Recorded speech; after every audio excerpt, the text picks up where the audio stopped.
Hi, everybody. My Okay. name is Todd Scholl. I am the lead learner at the Center for Educator Wellness and Learning, a center created by the South Carolina Education Association. And we're here today to have a conversation with two students from Springhouse Community School, a really cool school that I was able to visit this past fall in the Floyd, Virginia area. And one of the things that we've been talking about on some of our live streams is issues around trans youth. And I noticed that a lot of adults are talking about this, whether it's on social media or in other forums, having conversations. And I don't see students being included in those conversations often. So I wanted to bring on some students to hear what they had to say about these issues. So if you would welcome Myrin and Khai from Springhouse School. How are you doing today, guys? Good. Good. I appreciate you taking time to have this conversation with me. First of all, tell me a little bit about yourselves. We'll start with Myrin. Yeah. My name is Myron. My pronouns are he, him. I am a trans man. I've been out since I was 15 and I'm 18 now. Yeah, that's big stuff about me. But also like I'm an artist and Kai's friend and a learner here. Yeah. Okay, Khai. I'm Khai. Is he, they pronouns. I am a mix of every gender, I guess. I've been through my like gender journey.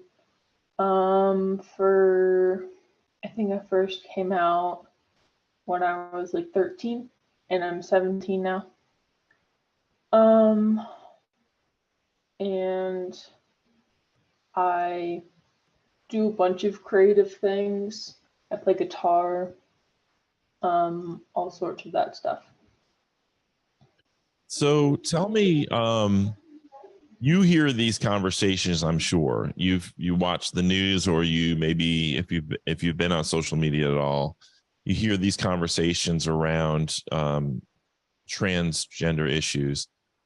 As you listen to them as a young person, what are some of the thoughts that you have? What are maybe some of the frustrations you have, or some of the areas where you're like, gosh, they keep saying this and that's not right? Like, what are some things you like? This is going to be targeted mostly at adults who are educators or in the education field. What would you want them to know? What are some things that we're not getting right? Any thoughts?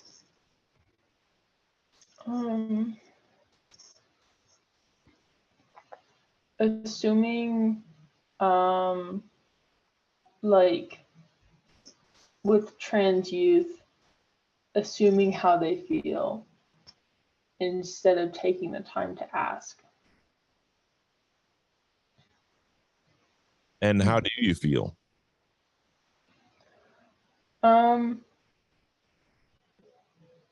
Not heard. I feel like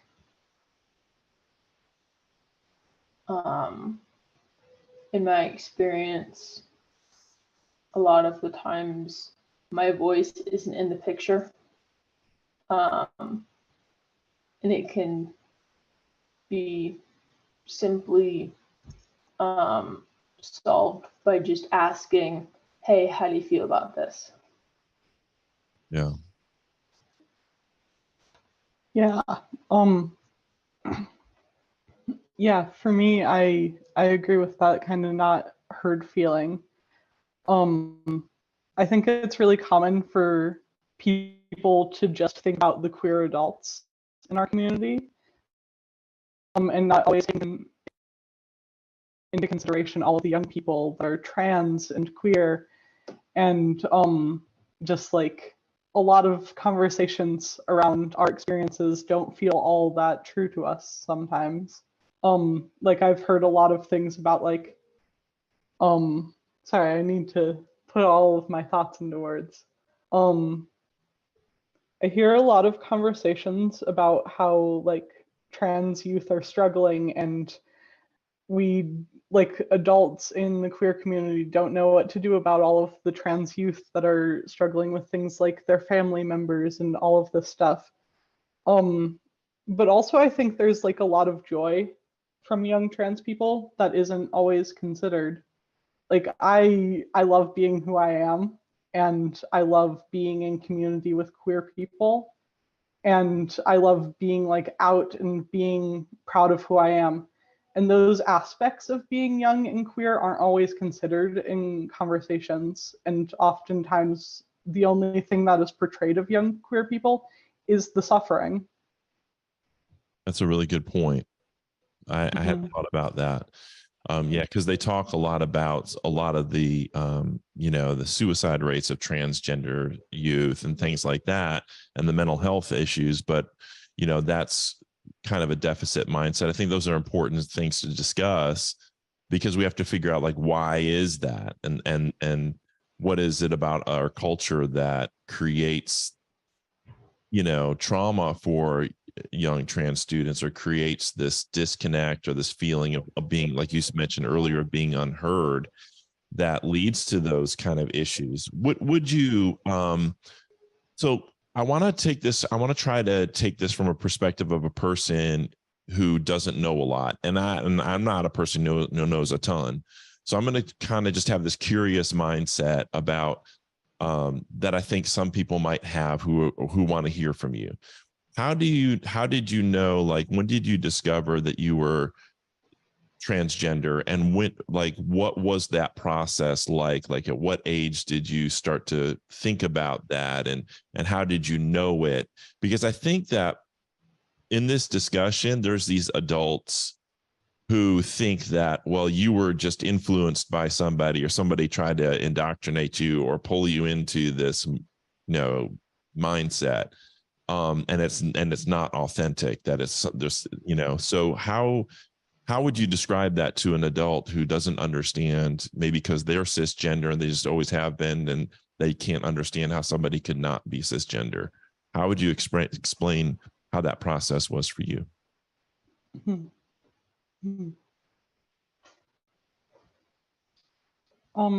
For me, it kind of started with realizing my sexuality before realizing my gender, where like I realized I was bisexual and I liked both girls and boys.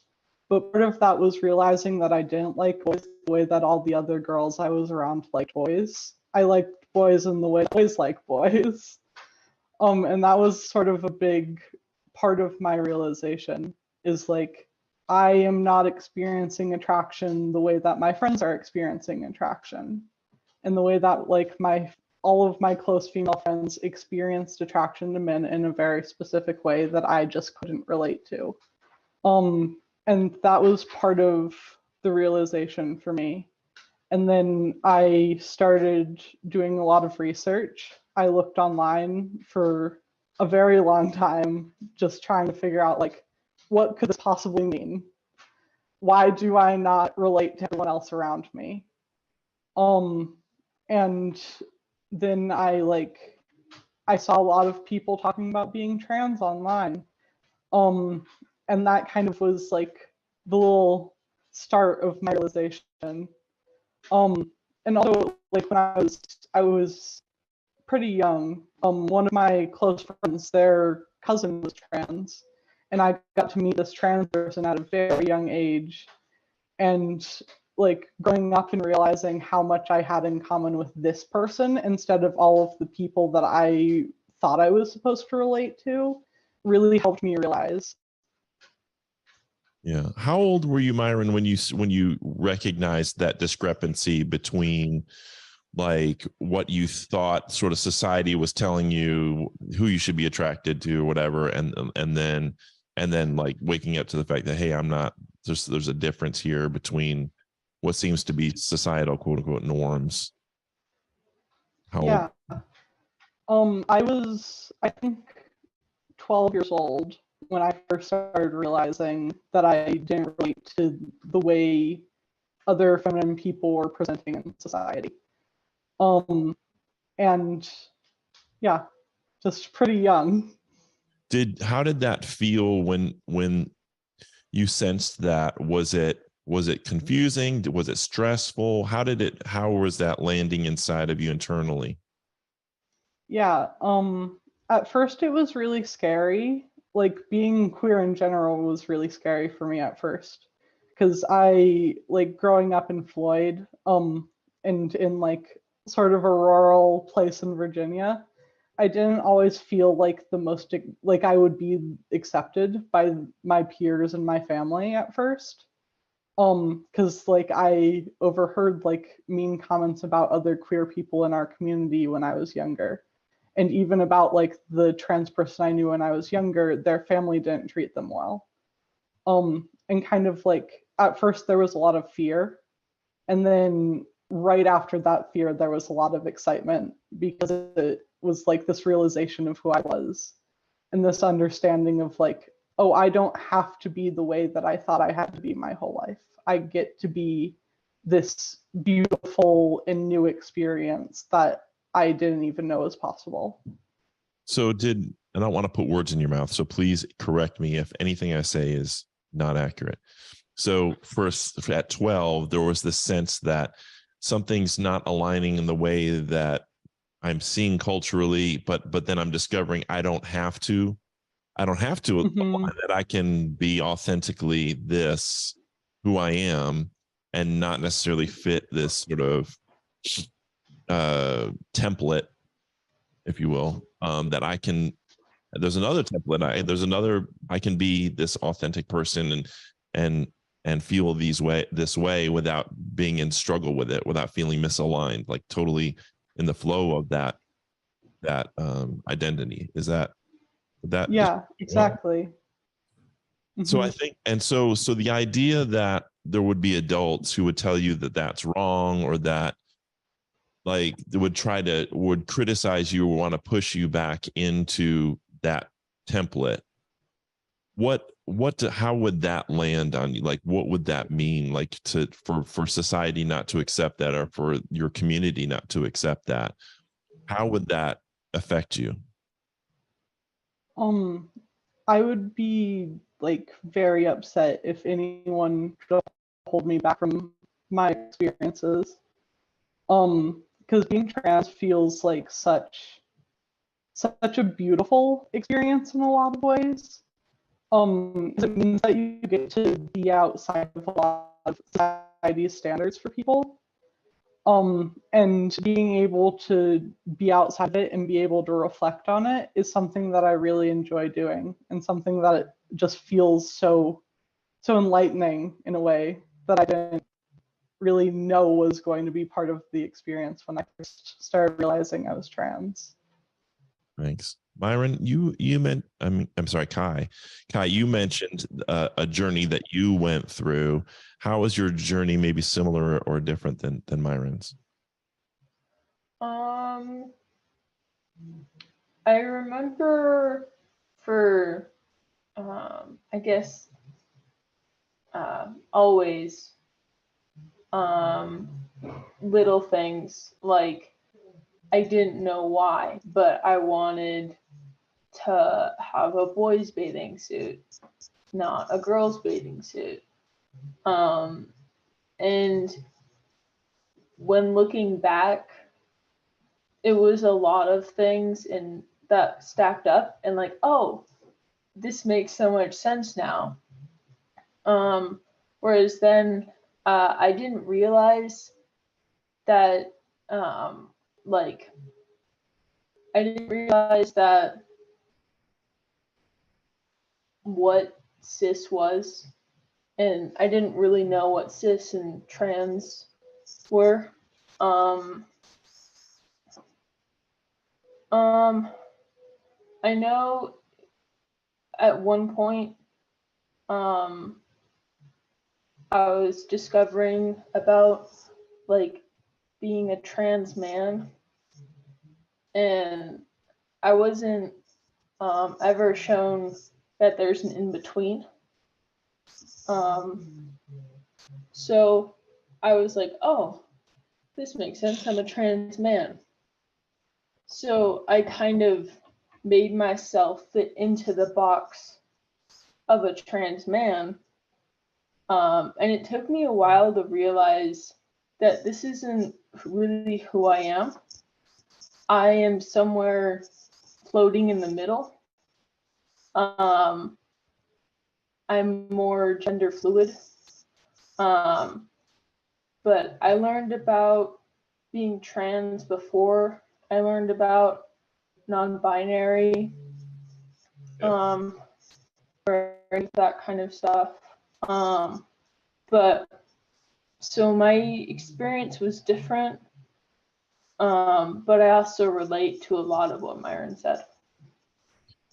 When you hear there are people that I see in this kind of conversation, they'll say, listen, I mean, people of my generation and older grew up with what they thought was a clear idea of what a man and a woman was. And I think for a lot of people, my generation or older, and even some in the younger generation, they're just like, I don't get it. Like a man's a man, a woman's a woman. Like that's the way it's been for centuries. And, so this idea of like being non-binary or a trans woman, trans man, this is for some people really confusing, and they feel like it's almost like some kind of made up thing. Can you help people who maybe are of that mindset understand that this isn't some made up thing, that this is a very real thing that's happening to you internally? This is an identity that you're discovering, you're sorting through, you're figuring out. That isn't something that you went on, Instagram and saw something, hey, I'm going to try that. Like help people understand better, like the reality of how gender identity is much more diverse and not as black cut and dry, black and white as people like to make it out. Yeah, like I said, when I was first learning about what being trans was, I wasn't learning about the non-binary aspect, or just that umbrella as a whole. And I didn't know why, but being a trans man felt almost the same way as being cis felt. Like neither really felt, they both felt uncomfortable. And being non-binary, I don't know what label fits me best. I just say I'm me. But I fall under the non-binary umbrella. And it's just what's most comfortable for me. I don't like being seen as a cis woman or a trans man, purely just because it doesn't feel comfortable and it doesn't feel right. And that's just who I am. And I might never figure out specifically like what box I fall under, but that's okay. I'm not sure if I want to. I just want to be me. It's beautiful. Myron, what are your thoughts? Yeah. In my experience, if people don't allow trans people to come out and be their authentic selves, then they will live a life that is duller than the one that they would otherwise. And because being a gender, like being perceived gender that you are not, feels very constricting. It feels like you're being put in like a dark room, just left alone to fend for yourself, basically. And then being able to authentically express ourselves through our gender really just opens this whole world of self-expression and identity that is so beautiful and so vibrant in a way that just couldn't happen without trans people. Yeah. I think it would just, I wish that what my goal is, to create the kind of world where people do feel like they can connect with their authentic selves and express that, freely without feeling like there's judgment or that there needs to be some kind of constriction around it in certain circles, that they can just navigate the world, whether they're going to the grocery store, to school, or to a community event, and be who they are and not worry about how other people might perceive it. Can you talk a little bit about, because I was so impressed with the culture at Springhouse, and I spoke with another student there who expressed just how welcomed he felt. Can you talk about Springhouse and what Springhouse has done to support you as students that has been effective, that's helped you through maybe some of the stresses around this, and that's helped you see, like, Myron, I love how you talk about, you keep coming back to like the beauty in it and celebrating the positive.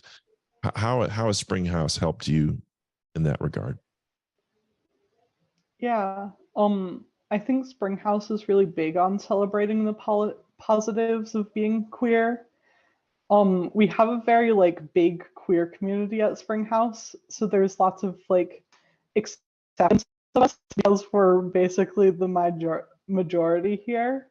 And like every time we introduce ourselves with our name and pronouns, and we always use our preferred names. And like things like that just really make it such a significantly more accepting community. And like when I first came to Springhouse, part of like my interview to get into Springhouse was talking about me being trans. And at first I was really scared that I wouldn't be accepted, and immediately one of the staff members gave me a hug. And was just like, we've had other trans people here, you're totally welcome in this community. And then along with those things, like students make an effort to visibly show that this is an accepting community. Like a project I worked on a couple of years ago was making a sign for our entranceway that talks about how Springhouse is a welcoming and open community despite your sexuality or gender identity. And that's like the first thing you see when you walk into Springhouse. Yeah, I think I noticed that. I think I took a picture of it actually. Yeah. Khai?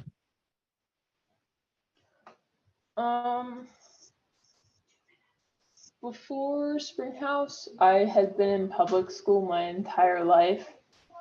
I think I'm the student here with the most public school experience. And it was a very different transition. I experienced things like I didn't know that I could be loved in this way, and I didn't know that I could be accepted in this way. I didn't know it was possible. And then I came to Springhouse, and like Myron, they gave me a hug, and I was like, whoa, what's happening here? And little things like pronouns make a really big difference, especially to visitors, so that it's established, hey, you're welcome, no matter who you are. I found that really welcoming when I first came here. And I had never seen anything like that in public school or the outer world. And I didn't know that that kind of love and acceptance existed. And when I did experience it, I was blown away by how welcoming this community is. You both mentioned pronouns, and so I wanted to bring that up. I've heard of educators saying, oh, I'm not going to call them that. Why is it important for those that are around you to use the pronouns that affirm your gender identity? Why is that so important to you?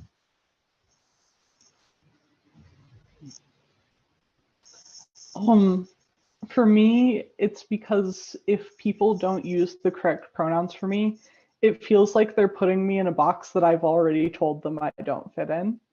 And it feels like just fully not listening to anything I've told them. And is very much like it goes against all of my ability to be perceived as a person. It goes against like my humanity to use the wrong pronouns for me. Because my gender is fully tied to me as a person.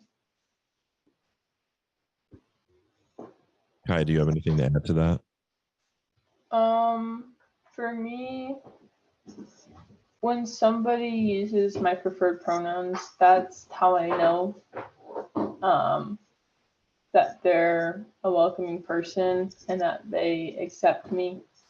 And for other people, it's how I tell someone, hey, like, I respect you for who you are and I celebrate that. And I will love you, like, no matter who you are. And for me, that's a way of stating that. And I find that really important. I want to talk about the community that you're in too, because I know that the school's a really special place, and the community of Floyd, you know, both of you have talked about that a little bit, but talk about the Floyd community in general, or the sort of the area where you live. What are some of the pros and cons of that community? How have they helped you feel welcomed, and maybe what are some things that they need to work on?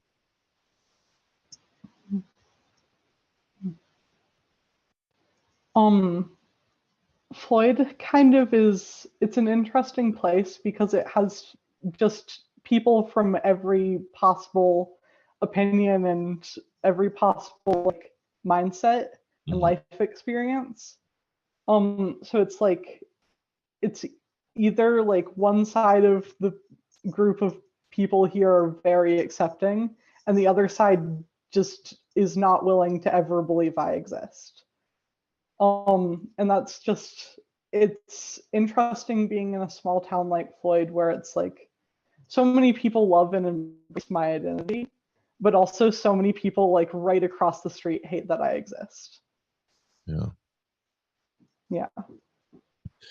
The last question I have for both of you is, you can give advice to someone who's 11, 12 years old and they're sorting through this in their mind, trying to figure out who they are. What's some advice that you would give to that young person? My advice is to remember that even if no one else accepts you, you're still a beautiful and wonderful person. And other people's acceptance doesn't quantify your validity as a person. Beautiful. Khai? I would say don't be afraid to express. It can be very powerful just by wearing a men's shirt instead of a woman's shirt. Like those, that type of thing. It can be really powerful, a very powerful feeling, and just don't be afraid to explore. Thanks to both of you for your time. I hope I get a chance to come there and visit again soon. And I appreciate you both having the courage to have this conversation. And if there's anything I can do to support you or anything else that you want to collaborate on, let me know. But thanks to H, who helped organize this, and thanks to both Myrin and Khai for your thoughts and time today. Have a great rest of your day. You too. Thank you. Bye. Bye.